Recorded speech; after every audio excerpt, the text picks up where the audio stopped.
যে মেহনত করেছিলা, যে চেষ্টা করেছিলা, যে প্রচেষ্টা চালিয়েছিলা, এই প্রচেষ্টাগুলো আমি আল্লাহর দরবারে সাদরে গ্রহণ করা হবে। বলি সুবহানাল্লাহ।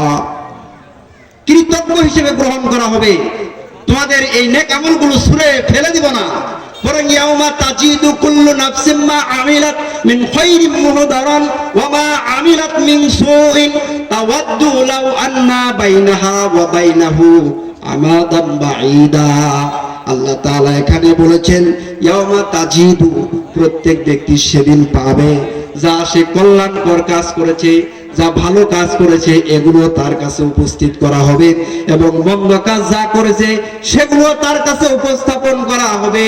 যদিও নেক এবং বদ আমলের ভিতরে যদিও আকাশ জমিন তফাৎ আছে, তফাৎ থাকলেও তাদেরকে স্ব আমলগুলো তাদের কাছে পেশ করা হবে।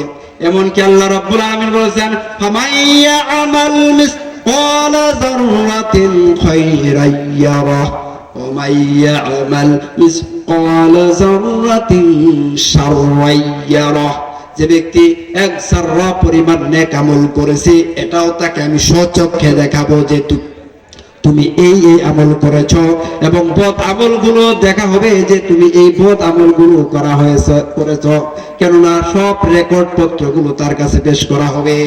আল্লাহ তাআলা বলেছেন ওয়া কুল্লা শাইইন আহসাইনাহু ফি ইমামিন মুবিন। সব আমি তার আমলনামার কিতাবের ভিতরে টুকিয়ে রেখেছি, একটা বিষয় আমি বাদ রাখি না। সেই সুবহানাহু ওয়া তাআলা আল্লাহ রাব্বুল আলামিন বলতেছেন কিয়ামতের ময়দানে আমি আল্লাহ ঘোষণা করব লিমানিল মুলকুল ইয়াউম। আজ রাজত্ব কার? বলো কার রাজত্ব? আজ কার রাজত্ব? লিমানিল মুলকুল ইয়াউম লিল্লাহি ওয়াহিদিল কাহার।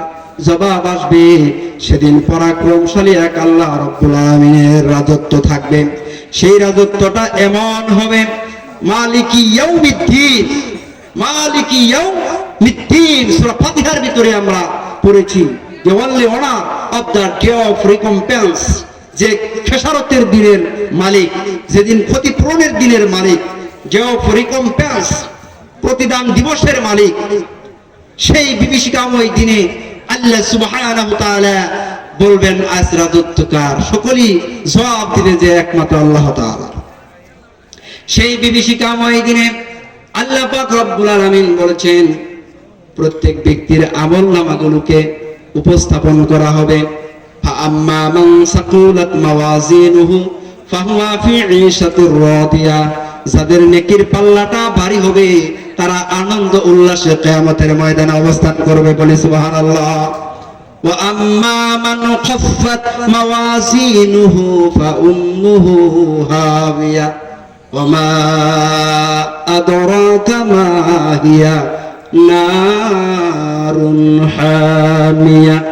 আল্লাহ তাআলা বলেছেন আর যার নেকির পাল্লাটা হালকা হবে, বদির পাল্লাটা ভারী হবে, সে হাবিয়া নামক স্থানে নিক্ষিপ্ত হবে। আল্লাহ রাব্বুল আলামিন বলেন ও আমার হাবিব, আপনি কি জানেন সেই হাবিয়াটা কি? সেই হাবিয়াটা হলো নারুন হামিয়া, সেটা হলো প্রচলিত জাহান্নামের একটা অগ্নিস্ফুলিঙ্গের গর্ত। আমার বন্ধুগণ, আল্লাহ পাক রব্বুল আলামিন সেই বিভীষিকাময় দিনে প্রত্যেক ব্যক্তিকে তার আমলনামাটা তার কাঁধে পেশ করবেন। ওয়া কুল্লা ইনসানিন আলজামনাহু তাইরাহু ফি উনুকিহি ওয়া নুখরিজু লাহু ইয়াওমাল কিয়ামাতি কিতাবান ইয়ালকাহু মানশুরা। ইকরা কিতাবাকা কাফা বিনাফসিকাল ইয়াওমা আলাইকা হাসিবা। আল্লাহ রাব্বুল আলামিন বলেন প্রত্যেক ব্যক্তিকেই তার আমলনামাটা আমি তার কাঁধে ঝুলিয়ে দিব, তার কাঁধে নিক্ষেপ করব। বদ আমল করুক আর নেক আমল করুক, তাকে তার আমলটা বহন করতে হবে। একজনের বোঝা আরেকজন বহন করবে না। একজনের বোঝা আরেকজন বহন করবে? একজনের বোঝা আরেকজনে বহন করবেন। ইয়াউমা লা তাজিরু বিজরাতুন বিজরা উখরা। একজনের বোঝা আরেকজনের বোঝা বহন করবে না। ইয়াউমা লা তামলিকু নাফসুন লিনাফসিন শাইআ। সেদিন একজন আরেকজনের উপর এত নেতৃত্ব দিতে পারবে না। ওয়াল আমরু ইয়াউমাইযিন লিল্লাহ। সেদিন নেতৃত্ব থাকবে একমাত্র আল্লাহ সুবহানাহু ওয়া তাআলার হাতে। সেই বিভীষিকাময় দিনে আল্লাহ তাআলা বলছেন যে প্রত্যেক ব্যক্তিকে তার আমলনামাটা আমি তার কাঁধে, তার গলায়, রহিনুন, আরেক জায়গায় বলা হয়েছে তার গলায় ঝুলন্ত অবস্থায় তার আমলনামা সহ কিয়ামতের ময়দানে উঠানো হবে। ফাম্মা মান উতিয়া কিতাবাহু বিয়ামিনিহি ফাসাউফা ইউহাসাবু হিসাবান ইয়াসীরা। যার আমলনামাটা আমি তার ডান হাতে পেশ করব, তার হিসাবটা আমি সহজ করে দিব, বলি সুবহানাল্লাহ। অপরপক্ষে যার আমলটা আমি তার বাম হাতে দিব কিংবা তার পিছনে ঝুলিয়ে দিব, আল্লাহ পাক রব্বুল আলামিন বলেছেন সে শুধু ইয়াদউ সুবুরা, সে নিজের জন্য ধ্বংসই কামনা করবে। সে শুধু বলবে, আফসোস, অনুতাপ, অনুশোচনা করবে। আল্লাহ পাক রব্বুল আলামিন বলেছেন ইকরা কিতাবাকা কাফা বিনাফসিকাল ইয়াওমা আলাইকা হাসিবা। তুমি তোমার আমলনামাটা পড়ো। নেককার যারা, তাদের আমলনামাটা এমন ভাবে তারা ইয়ানকালিবু ইলা আহলিহি মাসরুরা, আমলনামাটা ডান হাতে পাওয়া মাত্রই তারা তাদের পরিবার পরিজনের কাছে ছুটে যাবে, স্ত্রীর কাছে, ছেলের কাছে, আপনজনদের কাছে ছুটাছুটি করবে, বলবে দেখো আমার এই অবস্থা হয়েছে। যেমন সন্তান যখন গোল্ডেন এ প্লাস পায়, রেজাল্ট পাওয়ার সঙ্গে সঙ্গেই সর্বপ্রথম মা বাবাকে ফোন দেয় যে আমি জিপিএ 5 পেয়েছি, বলে না? কিন্তু এখন এক উল্টা হয়েছে।